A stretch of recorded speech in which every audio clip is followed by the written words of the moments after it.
Hey everyone, my name's Steve and I'm an accredited exercise physiologist and exercise scientist. And today I'll be talking to you all about exercise and nutrition. Now, I do want to mention something very quickly is that I am not a nutritionist or a dietitian.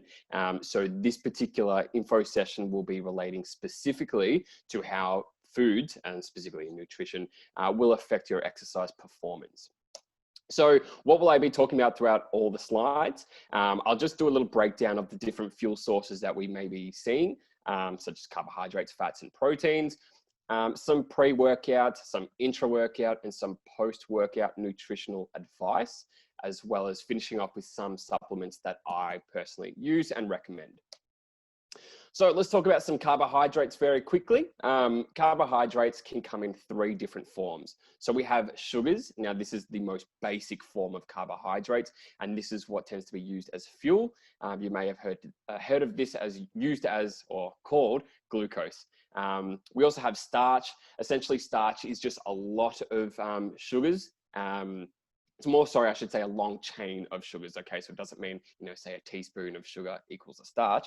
No, it's a long chain of this carbohydrates. These sugars or these starches generally are found in vegetables and grains. And lastly, we have fiber. So fiber is not actually absorbed into the bloodstream at all. Its primary function is for digestive health. So it does help to say slow digestion and make digestion a little bit easier for you. And if we have a slightly slower digestion, our body is actually able to process and use a lot of the energy that we take in. Carbohydrates is fuel for your brain as well as your muscles.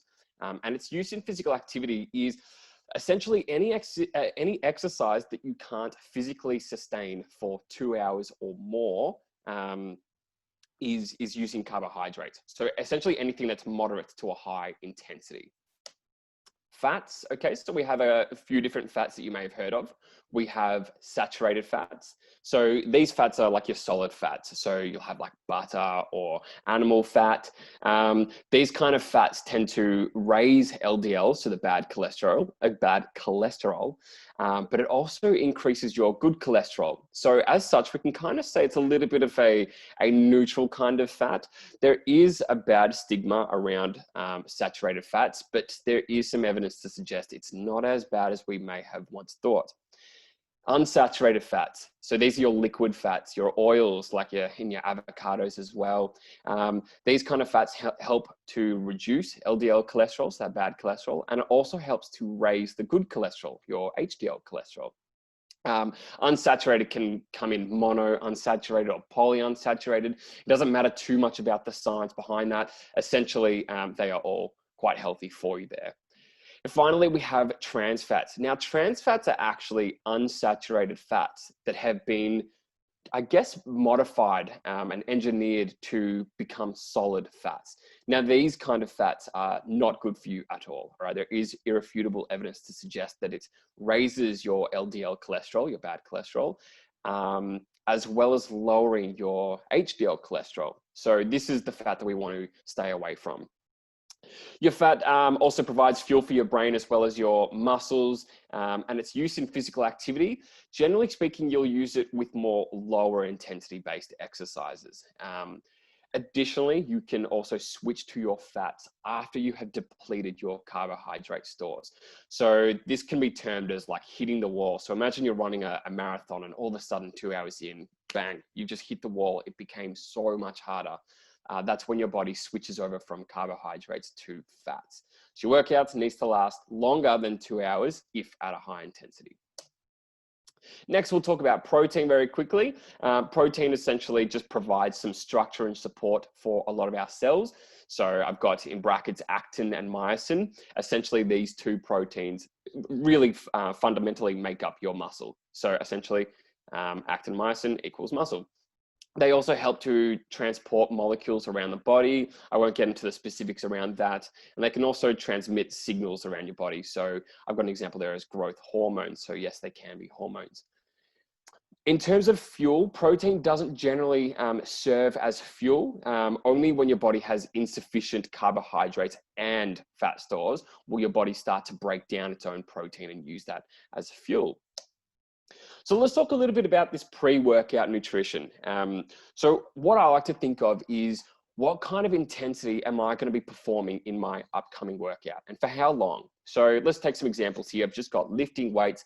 This can be done at a moderate to a high intensity. It kind of depends on how you, or how much effort you put into it.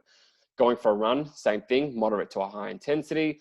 Pilates or a yoga class, another same thing, up to you, moderate to a high intensity. I mean, I'd like to try and hold a pose in yoga for 2 hours. Like there is no chance. So that's why I've got it as a moderate to a high intensity based workout. So essentially, intensities in your workouts are going to be a moderate to a high intensity. So therefore, carbs are essential for your pre-workout nutrition. We also know that fats can slow the release of carbohydrates, being released into your bloodstream. So as such, in your pre-workout meal, what I would suggest is having a little bit of fat in there just to help slow the progression of carbs into your bloodstream. There is nothing worse than doing a workout and then crashing halfway through, purely because all of your sugars have already been put into your bloodstream. So a little bit of fat will help to slow this down. When should you eat before a workout? Between 1 to 2 hours before a workout, okay? If you do it within 1 hour, you tend to risk having a bloated stomach. If you absolutely have to eat within 1 hour, I would suggest having something small, something quickly digestible. So we do have Marina, who will be giving another presentation on Monday. So if you want to ask questions such as what are some quickly digesting carbs that are healthy to have for a workout, feel free to drop her a question there. Some examples of meals that I would tend to have would be like oatmeal with blueberries. Even simpler, you can have like toast with just peanut butter on it, or with a banana too, or something quite as simple as a shake. I wouldn't say a protein shake as of yet. I would say something with a bit more carbs in it. So intra-workout nutrition. This is a hotly debated topic, because do we really need to be replenishing our fuels during a workout? Well, a lot of the evidence suggests that your body actually has enough fuel to last for 1.5 hours of high intensity activity, as I kind of mentioned before. So if your workouts are lasting longer than 1.5 hours, maybe you do need to replenish your fuels. But the question that I would be asking is, are you working hard enough at that point? Because if you're working hard enough, and I know for me as an example, I can't work more than 1 hour with a workout. So maybe try to increase your intensity a little bit. But if you're doing something, say a long distance run that literally lasts for 3 hours, then absolutely you can do with some fueling during your workouts. So the aim of our workouts, of course, is to be able to bring blood to your working muscles and not to the stomach. Of course, if you have a lot of blood going to your stomach as a result of eating or drinking during your workouts, this can make you feel bloated once again and lethargic and tired mid-workout, which is obviously not ideal. So the aim is to have a really good pre-workout meal to prevent any hunger and to maintain your energy levels throughout the workout itself, okay? So the priority needs to be that pre-workout meal. Intra-workout meals or energy drinks, in my opinion, are an absolute waste of money, okay? So I wouldn't be worrying about that. The typical people who tend to have these intra-workout drinks is that person on the screen who believes that it's good enough. And no, I'm not talking about myself. I'm seeing that picture there. A post-workout nutrition. So this is the most important meal of the three that I have mentioned, because of course exercise does deplete your carbohydrate supplies, as well as breaks down your muscle tissue due to like micro traumas from your workouts. So the aim, of course, of our post-workout meal is to replenish your glycogen stores and to help build muscle up. So how much do we need? Protein. We want roughly 25 to 35 grams at once. Your body doesn't actually absorb effectively anything more than 35 grams, or efficiently, I should say. So it still does, but nowhere near as efficiently. So what does 25 to 30 grams or 35 grams of protein actually look like?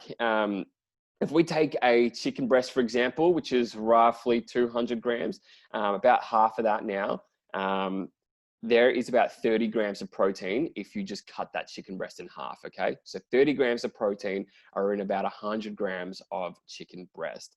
Additionally, something like an egg as well has about 7 grams of protein in it. So you can do the math there, but four eggs there. We don't generally recommend 4 eggs. I'd probably have, you know, a couple eggs as well as a little something else on the side to hit that 25 to 35 grams. Again, this is another question that feel free to ask Marina on Monday as to what does 25 to 35 grams of protein look like and what foods have them.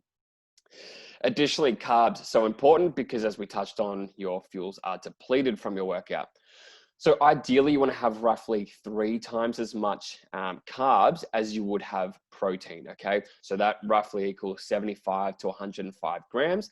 A really easy source there is something like rice. You can just weigh that one out, beg your pardon, as well as, you know, broccoli, some other vegetables, sweet potato. That's absolutely perfect there.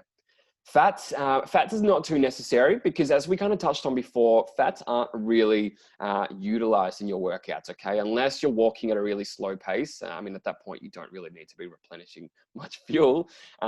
Or if you have had an ultra long exercise session, meaning greater than 2 hours, then you would replenish some of your fat fuels. So fat itself can slow the digestion of your meal, as I touched on before. But as a result of that, I still wouldn't be excluding them. Feel free to have them just a little bit. You don't need a huge amount, okay? Meal timing. So this is a really big one. I'm sure that every one of you have heard this, this idea that you must be eating within 1 hour of your workout to see the benefit. Otherwise, your workout is kind of null and void. So this is this anabolic window, as it's called. This is an absolute myth. So a lot of the evidence has suggested that protein synthesis, so the creation of new muscle essentially, is elevated 48 hours post your workout, okay? So what that means is your body is recovering and it is taking the protein that you eat 48 hours after your workout and taking it to the muscles that were used, okay? So don't feel like you have to eat within 1 hour, okay? Don't feel like you have to rush home and quickly get that meal in. No, you can wait a couple hours whenever you feel ready, honestly. But as long as you're taking in that 25 to 35 grams of protein and the carbohydrates, then you'll be good as golden. I should also point out, you can see in the images there, this is pretty typical for some meal preparation. You know, you can either put some like chicken, some broccoli and some sweet potato in there, and then that's absolutely perfect. Me personally, I absolutely love to do that. It's just so easy. Let's finally touch on some supplements. So these are the supplements that I personally use, only the top 3 I should mention. These are the only ones that I actually believe are properly effective. So supplements, meaning you are supplementing your actual diet, okay? We are not replacing. Protein shakes, so easily digested. You can get a large amount of protein in just a little shake, and it's quick and it's affordable. So really easy option there. However, I should point out with protein shakes, if you are getting an adequate amount of protein throughout your day, that is 1 gram of protein per kilo of body weight, you don't actually need protein shakes, okay? Supplement, okay? This is the key word here. Creatine, okay? So creatine we haven't touched on before, but this is actually an additional fuel source that your muscles will use in high intensity efforts, okay? So this is exercise that generally speaking lasts less than 10 seconds, okay? So heavy weightlifting, or think sprints, okay? So 20, 50 meter sprints, things like that. So if you supplement some creatine, the idea is that you can actually perform more reps for a longer amount of time, essentially. Vitamin D, this is another really important one. So you can either, of course, stand out in the sun, but, you know, like us in Melbourne, where the weather is pretty poor right now, we should be supplementing it throughout winter. So vitamin D, of course, as we know, improves bone health. This is universally known, but it also increases protein synthesis, okay? So that's what I mentioned before about your body specifically taking the protein that you eat and trying to build your muscle up. So vitamin D increases protein synthesis. Now, the last supplement that I've got here, I put this on because so many people have heard of it and so many people use it. It's called branched chain amino acids, or BCAAs, as some people may have heard it. What these are like 3 amino acids, okay? So the building blocks of protein, and they're like, it's kind of what glucose is to glycogen. It's a smaller version of protein, really.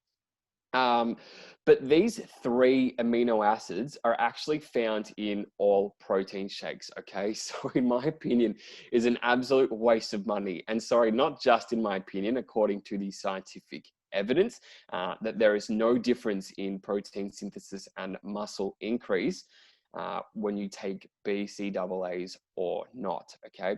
You may as well just stick to your protein shakes because you will get those exact same amino acids. Anyway, I hope you all enjoyed this session and found it informative. I do understand that there is a lot to go over there, but if you do have any questions, as I mentioned before, please feel free to ask Marina on Monday and she'll be sure to answer them.